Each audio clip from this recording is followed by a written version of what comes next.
Happy morning to one and all. This is Dr. Abarna V, Associate Professor from Department of Microbiology. Today's topic for discussion is on sterilization. At the end of the session, the students will be able to define the various terminologies in sterilization along with their definitions about the various methods of sterilization, which includes physical and chemical methods, and the most important Spalding classification of medical equipment. As we all know, microbes are ubiquitous.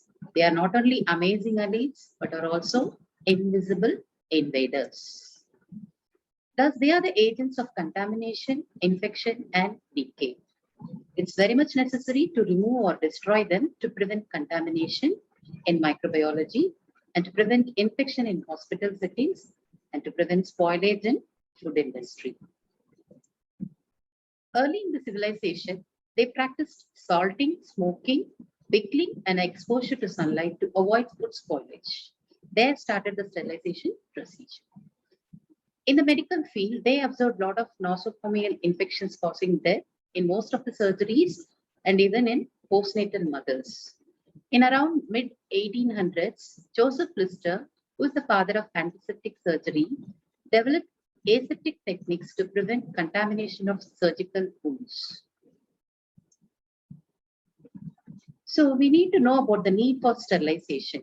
So we require sterilization for sterilizing various culture media, reagents, and equipments in microbiology, for effective decontamination of spillages, sterilization of surfaces and equipments after use in the hospital settings, and even sterilization of critical medical devices after use and even before use, and most importantly in sterilization of food also. Before going into the topic, we need to understand some terminologies. What is contamination? Contamination is the simple presence of a minor or unwanted constituent in either a material or a physical body or in the natural environment or even at the workplace. So while we try to remove this, that is known as decontamination. So any procedure that reduces pathogenic microbes to an acceptable level where these items are safe for handling and disposal. So that is known as decontamination. It can be achieved by either cleaning, disinfection, or sterilization. We'll see what is sterilization and disinfection in the next slides. So cleaning is nothing but a simple process of removing any foreign material. Either it may be a dirt or an organic matter. The simple removal is a cleaning process. Generally, it must precede disinfection and sterilization. It's generally done with the help of soap and water or detergent. So here comes our sterilization. It is a process by which an article, a surface, or a medium is freed of all possible living organisms. Either they are in the vegetative state or in the spore state. They are killed in both the forms. So when you look at the picture, here we can see plenty of vegetative forms in a rod-shaped pink color bacilli, along with some spores, spherical spores. So after the sterilization procedure, since it is a proper sterilization method, we are seeing nothing here. So it is completely removing all the possible microorganisms, both in the vegetative and the spore form. But on the other hand, disinfection will not entirely remove the organism, they just reduces the number. So disinfection is nothing but destruction or removal of all pathogenic organisms to a level which seems to be no longer harmful to the health. So that is the difference between sterilization and disinfection. Sterilization is complete removal and disinfection is just reducing the number of pathogenic organisms. Another important terminology we come across in our day-to-day life is antiseptics. So what are they? They are nothing but a chemical agent which are used on the living tissues like skin and mucous membrane. So we come across a lot of antiseptics in day-to-day practice. Example, Savlon, betadine. Okay, so those things are known as antiseptics. Since they are used on the skin and mucous membrane, they can be called as antiseptics. So they are used to kill or prevent the growth of microorganisms. When the same disinfectants, when used for cleaning or disinfecting inanimate surfaces, they are known as disinfectants.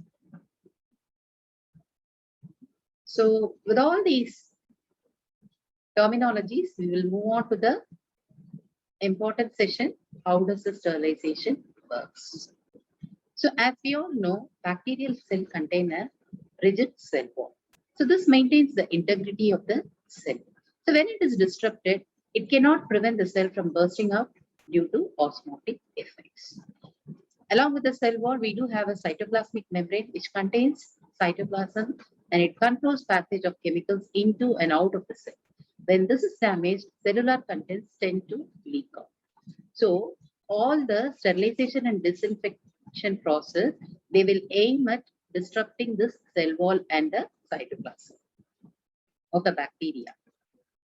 On the other hand, the virus with an envelope. So viral envelope are responsible for the attachment of virus to the target cell. When there is a damage to this envelopes, it interrupts the viral replication. So non-enveloped viruses have greater tolerance of harsh conditions. So when you see the plateau here, vegetative bacteria are least resistant. We can easily kill the vegetative bacteria, and followed by enveloped viruses. These are also easily destroyed due to some lipifying agents, lipid solvent agents, which destroys the lipid envelopes, followed by the fungal cells, then non-enveloped viruses, and ultimately the peak is on the prions. So it is very difficult to destroy this prions since they are most resistant organisms. So we require a combination of sterilization and disinfection techniques, or we have to increase the time of exposure to kill this prions. So now we'll see about the various methods of sterilization and disinfectants. So we do have some physical methods and chemical methods. Under physical agents, we can see plenty of varieties, including sunlight, drying, dry heat. Under dry heat, a lot of techniques are there. Under moist heat, different temperatures, at different temperatures, different techniques are there. Filtration, based on the filters used, there are different types of filtration methods. And based on the ionizing property of the radiation, even the radiation techniques are divided into two different groups. Along with that, we can see about the ultrasonic and sonic vibrations. So we'll see one by one in detail. So when we look into the sunlight, it normally possesses bacterial activity by nature. So it plays an important role in the spontaneous sterilization of large water bodies. So the action is mainly due to the ultraviolet radiation present in the sunlight, and the direct sunlight has germicidal activity. So water in large tanks, rivers and lakes are spontaneously sterilized with the help of the sunlight. And apart from the thing, heat is the most reliable method. Unless otherwise it is contraindicated, we have to use this method for sterilizing everything. So under heat also, we do have two different types of heat. One is dry heat, another one is moist heat. So how the mechanism of action differs from dry heat and moist heat. Moist heat is nothing but heating a particular material in the presence of water. With the absence of water, then it is known as dry heat. So under dry heat, the organism undergoes protein denaturation, oxidative damage, and toxic effects of the increased levels of electrolytes will be seen. So because of all these three things, the organism is killed. On the other hand, when you see the moist heat, here also protein denaturation and coagulation occurs. Apart from that, an important phenomenon known as latent heat liberation. So this latent heat energy is liberated when steam is formed. When the steam condenses over some cooler surface, the latent heat energy is produced. So this latent heat energy is much more powerful than the dry heat in killing a bacteria. Apart from this, even hydrolysis and breakdown of bacterial proteins also adds to the scenario. So as we discussed in the previous slides, heat is divided into dry heat method and moist heat method. And dry heat is having 4 different techniques and moist is having 3 different techniques based on the temperature. The first one is dry heat technique is red heat method. So it is nothing but sterilizing by holding a material in Bunsen flame till they become red form. So we are trying to heat the material at 250 to 300 degrees centigrade. So when it tills become red hot, we are heating it. So by heating to higher temperature, we are sterilizing such materials. Example, your bacteriological loops, straight wires, tips of forceps and searing spatulas, which we use for inoculation of bacteria in the culture and sensitivity techniques. The second one is flaming. This is nothing but just passing the article over a Bunsen flame, but not heating it to the redness, just a passage. So these are the materials which can be sterilized using this method of flaming, like your scalpels, mouth of the test tubes, flasks, glass slides, and cover slips. The third technique is incineration. So this is a method of destroying contaminated material by burning them into ashes in equipment known as incinerator. In most of the hospital settings, we do have an incinerator which will destroy the biomedical waste into ashes. So most of the hospitals, in all hospital settings, we do have an incinerator. So there will be 2 chambers, one chamber at 800 degrees centigrade, another chamber will be around 1000 to 1200 degrees centigrade. So when the contaminated material is subjected to 2 different temperatures, finally it is burned down into ashes. So all the biomedical waste like soil dressings, animal carcasses, pathological material, and bedding, they are safely disposed in this way. And the last method is hot air oven. This is the most widely used method of sterilization by dry heat method. So the common temperature used here is 160 degrees centigrade for 1 hour. The holding period is for 1 hour. That means when the thermometer reaches 160 degrees centigrade, then keep it for 1 hour. That is known as holding period. So after that holding period, then the oven is allowed to cool gradually for about 2 hours before the door is open. Because when we force open the doors, the temperature difference is very high. So there is a possibility to break the glassware inside the hot air oven.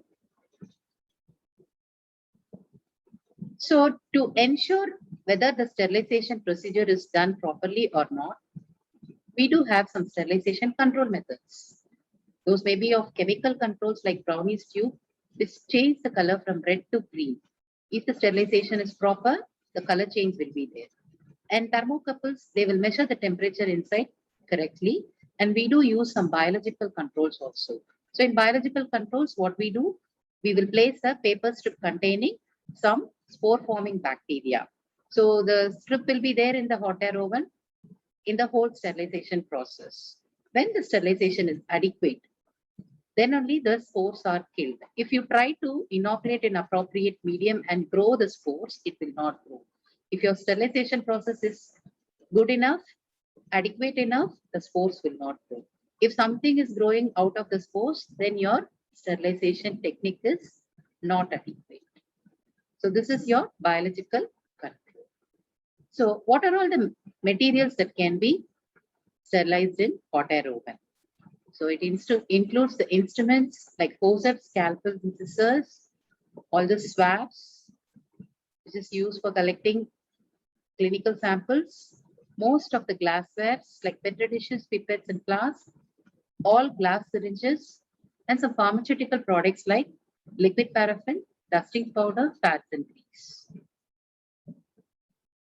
So thus we have completed the dry heat technique. Moving on to the moist heat sterilization, we have already seen there are 3 different temperature range.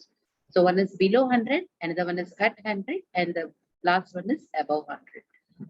So below 100, we do have some techniques.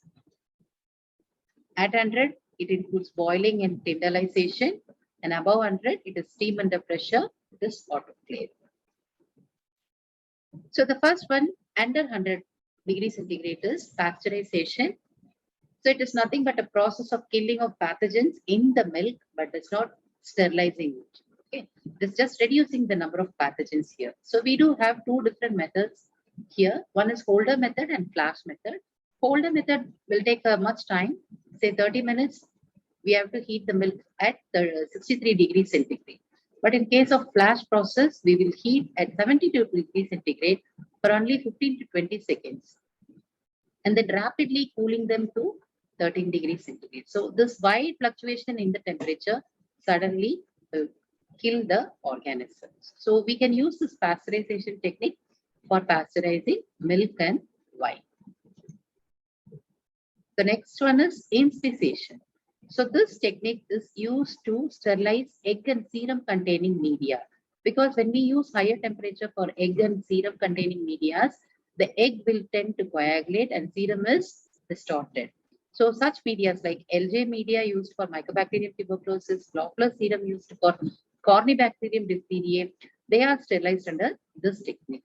So it is nothing but heating at 80 to 85 degrees centigrade for half an hour for 3 successive days, that is 3 consecutive days. So for this purpose, an instrument known as inspissator is used. So the simple facial vaccine bath is used for sterilizing bacterial vaccines, serum and body fluids. So here also we are heating at 80 degrees centigrade for 1 hour. And this simple boiling, it kills vegetative forms of the bacterial pathogens. But the disadvantage here is this method is time consuming. It involves a lot of time and it does not necessarily destroy the spores. So it leaves off the spores and the spores tend to germinate after some time. And when we use this boiling technique for some cutting instruments, the sharpness is lost. So the instruments become blunt enough so that it is not an advisable method of sterilization for sharp instruments. So the other method which involves temperature at 100 degrees centigrade is tyndallization. This means intermittent exposure at 100 degrees centigrade for 20 minutes on 3 consecutive days. So here on one exposure, it kills the vegetative organism. So in between the heating, the spores being in a favorable nutrition medium, it becomes a vegetative form. So on subsequent heating, they are killed. So for example, gelatin media and media containing sugars are sterilized with the help of tyndallization. And this is simple steaming. The steaming is done under Arnold Koch steamer. So we have seen this steamer in most of the private clinical practitioners' clinic, right? So they used to sterilize the equipment with the help of the steamer. So here they will get the steam at 100 degrees centigrade for 90 minutes. And in microbiology, we can use the steamer for heat labile media like BCA and PCBs. The last one is, the most important one is steam under pressure, which is temperature above 100 degrees centigrade. So autoclave utilizes this principle. It is discovered by Charles Chamberlain. So as we all know, water boils when its vapor pressure is equal to the surrounding atmosphere. So when pressure inside the closed vessel increases, automatically the temperature also increases. So because of the increase in temperature, the steam comes into contact with the cooler surface. We all know when it comes into contact with the cooler surface, it condenses to water and releases a latent heat energy. So when this latent heat energy is present over that surface or moisture, they together denature the microbial protein. So this is the mechanism behind autoclaving. So the most appropriate temperature used here is 121 degrees centigrade at 15 lbs pressure for 15 to 20 minutes duration. So because of this autoclaving procedure, denaturation and coagulation of microbial protein occurs during the exposure to the high temperature. So what are all the materials we can use here? The materials that cannot be used under higher temperature can be sterilized here. So we can use surgical instruments which are sharp enough, and dressings, bed linen and gowns, cotton, gauze and gloves, the culture media which are not destroyed by heat, rubber material, and materials that cannot withstand higher temperatures. So for all these things, we can use autoclave for the sterilization. So as we discussed the sterilization control for hot air oven, here also we do have some methods of sterilization control. So it includes mechanical methods like use of the thermocouples, which measures the temperature. The other one is autoclave tapes and chemical indicators like Brownie's tube, which changes the color, and biological indicators with a strip of Bacillus stereothermophilus spores. So all these controls can be used for autoclaving. The next most important technique is filtration. So most of the aqueous liquid, they are sterilized by forced passage through filter of porosity small enough to retain any microorganism. So this is performed for heat sensitive liquids. This is only bacteria free but not virus free. This is a disadvantage in this filtration method. So where we can apply this method to sterilize any biological fluids destroyed by heat, such as serum, plasma, vitamins and hormones, used to sterilize serum, sugars and antibiotics, separation of toxins and bacteriophages, in bacteriology of water, in examining the schistosoma eggs, sterilization of hydrated fluid for hypersensitivity reactions, and to obtain bacteria-free filtrates of clinical samples for virus isolation. So what are the different types of filters used here? Is the earthenware candles, asbestos disc, sintered glass filters, cellulose membrane filters, and syringe or vacuum membrane filters. And the last one is high efficiency particulate arresters, that is HEPA filters. So this is the most common one used in most of the biosafety cabinets and the modular filters. So this is a widely used filter which is present in controlling the air contamination. High efficiency particulate arresters. The last one is radiation. So based on the ionizing property, we can divide it into two types of radiation. One is ionizing and non-ionizing radiation. So under ionizing radiation, which will cause damage to the cellular level, it includes X-rays, gamma rays, and cosmic rays. These are commercially used for sterilization of disposable items, especially the gamma radiation. So for commercially sterilizing materials like your disposable syringes, all disposable plastic wares, they will use the gamma radiation.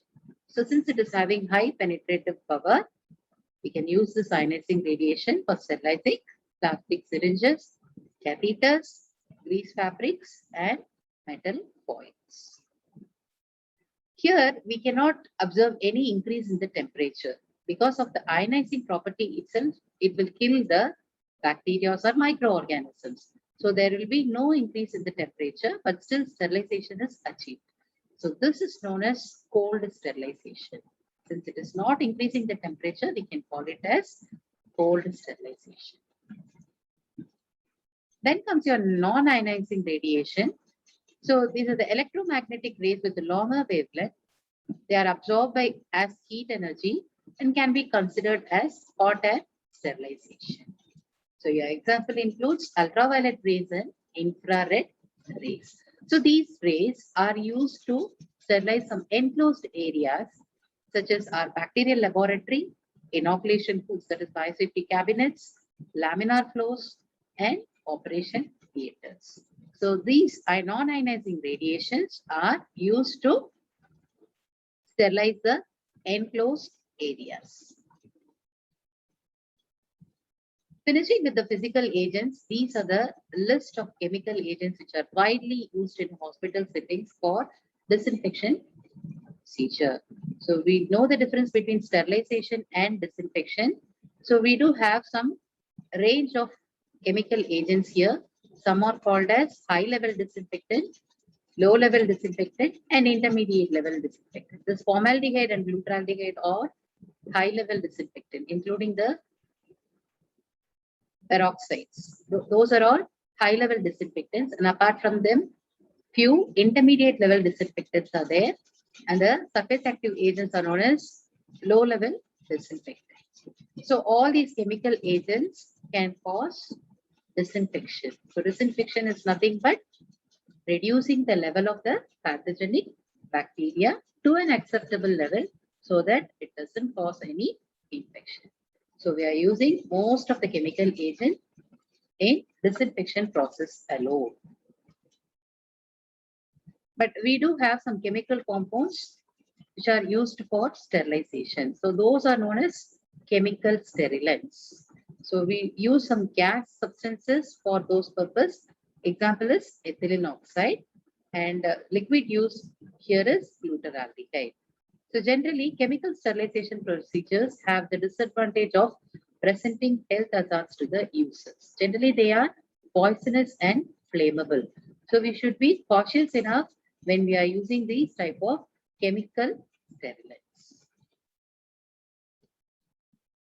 And the most important thing of this class is Spaulding's classification of medical devices. So we will divide this medical devices into critical device, semi-critical device, non-critical devices, non-critical environmental services. So devices are divided into three: critical, semi-critical, and non-critical. And we do have non-critical environmental services. So how can we define this critical device? So the materials, the medical equipments that enter a normally sterile area, that is known as critical device, which enters a normally sterile area. Which the example includes all your surgical instruments, cardiac and urinary catheters, implants, eye and dental instruments. So in all such conditions, we are entering a normally sterile site. So those equipments are known as critical devices. So how we are going to sterilize these materials? We can use heat-based sterilization or chemical sterilant or high-level disinfectant. So either way, you can sterilize it. One is heat-based sterilization, chemical sterilants or high-level disinfectant. The second one is semi-critical device. They can be defined as the devices which come in contact with mucous membrane or minor skin breaches.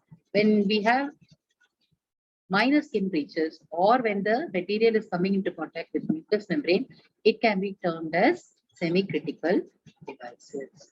So the example includes respiratory therapy equipments, anesthesia equipments, endoscopes, laryngoscopes, and all other scopes, rectal, vaginal, esophageal probes.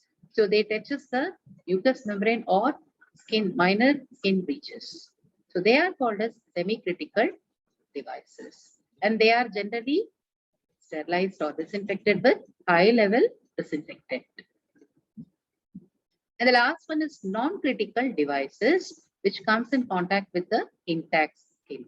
So the day-to-day life, we are encountering a lot of this non-critical devices only, like your BP cuff, ECG electrodes, bedpans, crutches, stethoscopes, and thermometer. So these are coming into contact with intact skin of the patient. So they are known as non-critical devices. So how can we sterilize these non-critical devices? With the help of intermediate level or low level disinfectants. And how do we clean the non-critical environmental surface? So this is nothing but the surfaces which are having less direct contact with the patient. For example, surfaces of medical equipments, examination table, and computers. So such things we can clean with low level disinfectants like surface active agents. Thus we are using the detergents and soap and water for cleaning such environmental services. So in spite of knowing all these sterilization and disinfection methods, what is the best way to prevent infection transmission? It's nothing but simple hand washing. Hand washing at 5 moments is very, very important in case of preventing hospital-acquired infection. Though we have good disinfectants or sterilization procedures, this only practice helps us to prevent the nosocomial infection. Still, the old word soap, water, and common sense are yet the best antiseptics. So this holds good even in the current day medical field. Thank you.